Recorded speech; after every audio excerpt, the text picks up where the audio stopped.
Hi, welcome back to my channel. This is Life After Work. My name is Margot, and this is my journey into retirement. I keep seeing where a lot of people are asking questions about being able to bring their pets overseas with them. I'm here to tell you I just had this whole conversation with my dog's vet.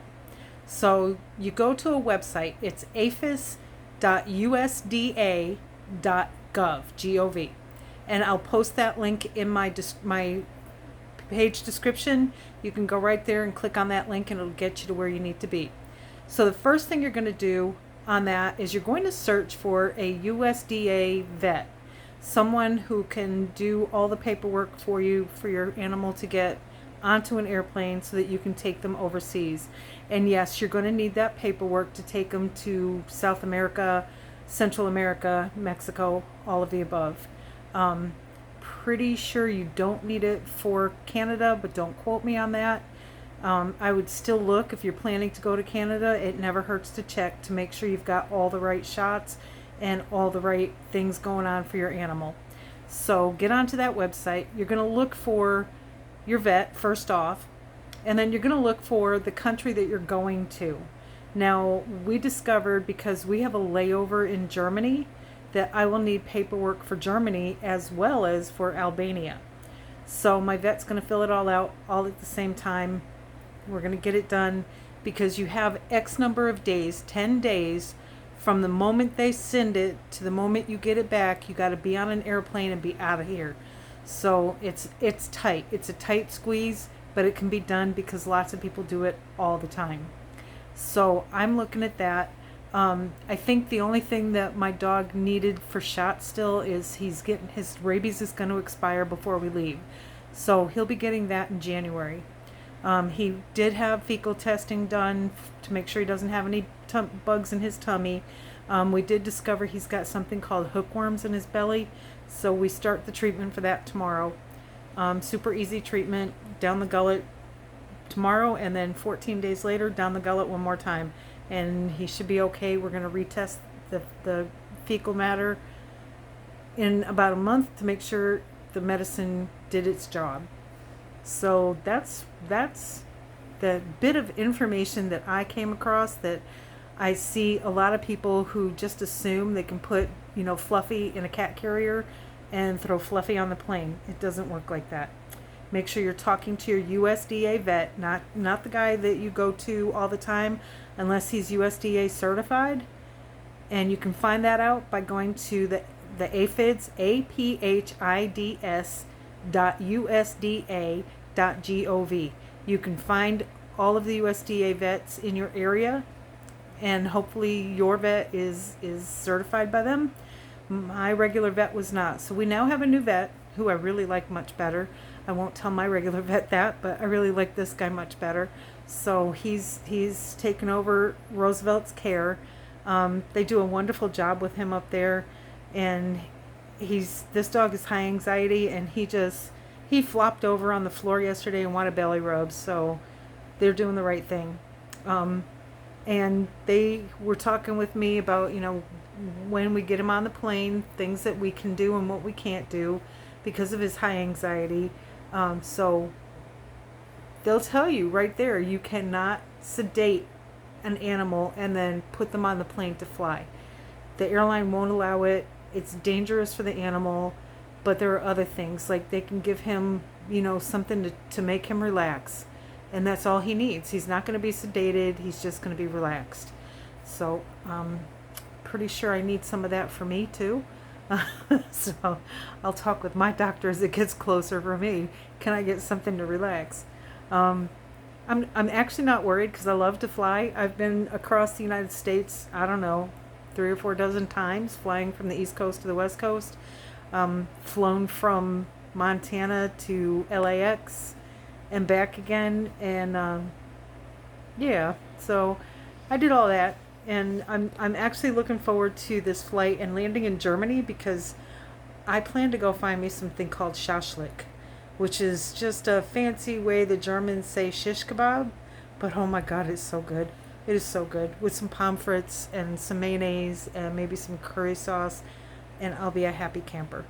Yeah. So I'm really kind of looking forward to that. You guys don't even know how disappointed I'll be when I get to Frankfurt and there's nobody selling that stuff. Like, I'm just going to plop down in the middle of the floor and just probably have a good cry because I'm so looking forward to that.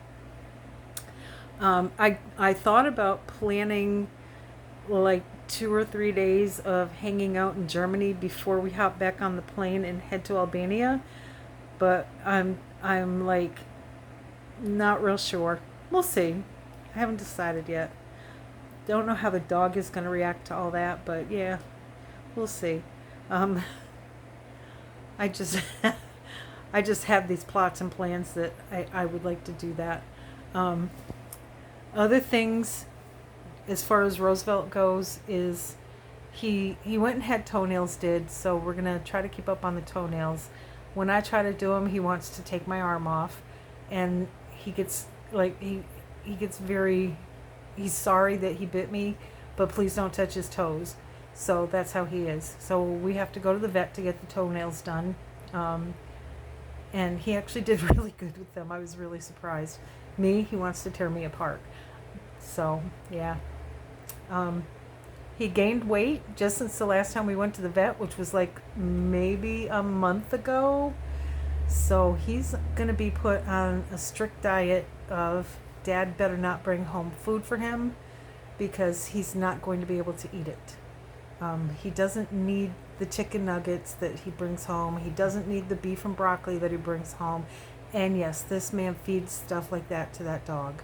So I'm going to really put the hammer down because I can't have this dog sick.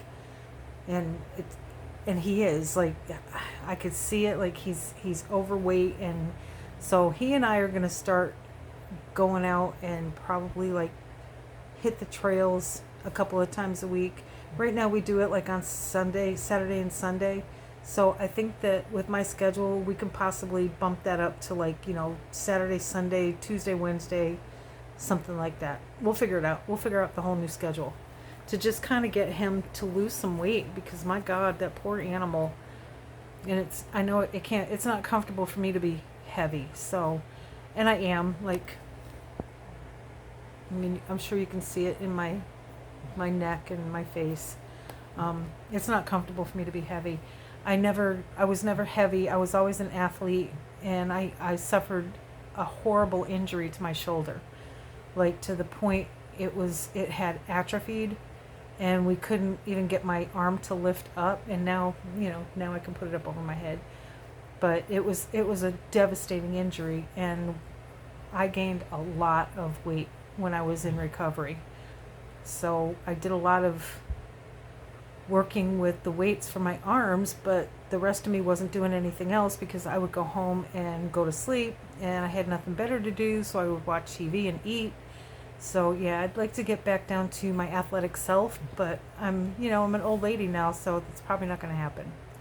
But I can make myself feel better by losing some of this weight, which I have. I'm down like 50 pounds already, and I'm just going to keep it going.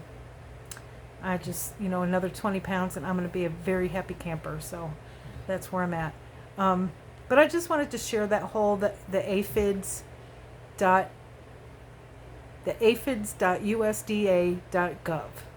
So get on there, check it out. It's going to answer all your questions for your animals to be able to take them anywhere in the world.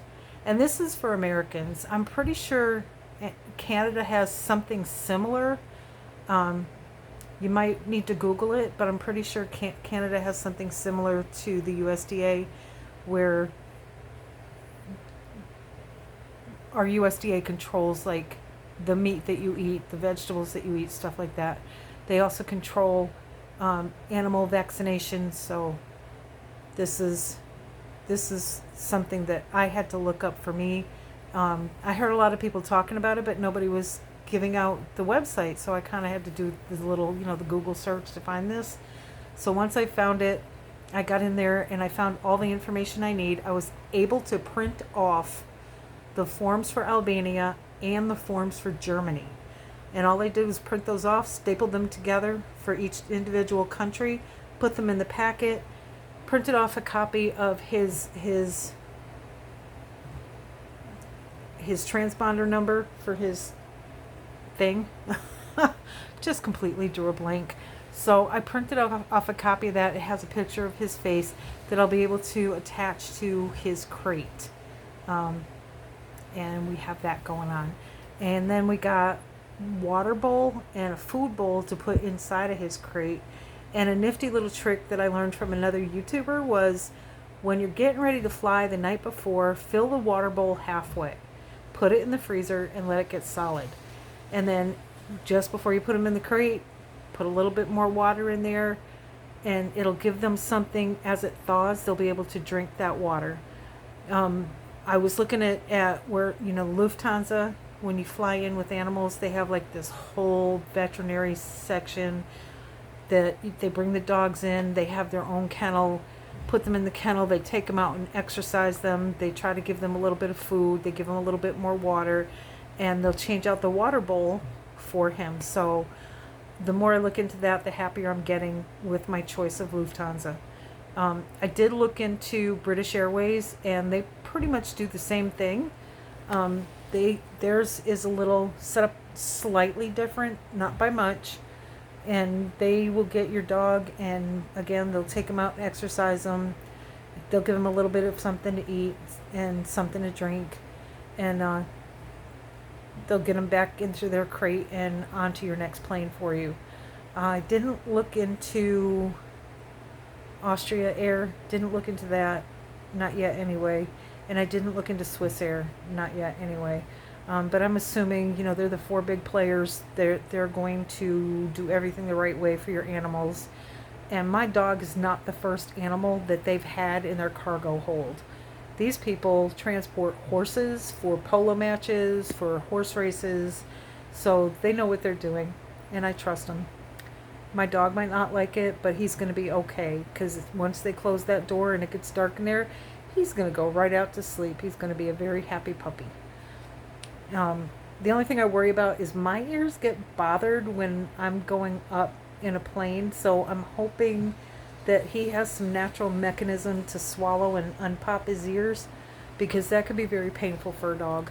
I know it's painful for me, and I can swallow or chew gum or suck on a lollipop or something, and you're not allowed to put anything in their crate with them, so it's not like I can give him like a milk bone to chew on to pop his ears, or like a pepperoni or something like that. So that's not going to be available for him in his crate. I think if I can ask my vet if there's something we can do, or if it's just like, will he naturally swallow to make his ears feel better? So we'll see.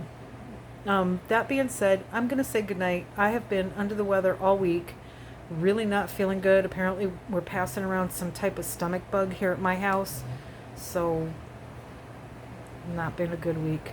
I did go get my flu shot and my COVID shot on Monday, and my arm is still sore. Like, it hurts really bad.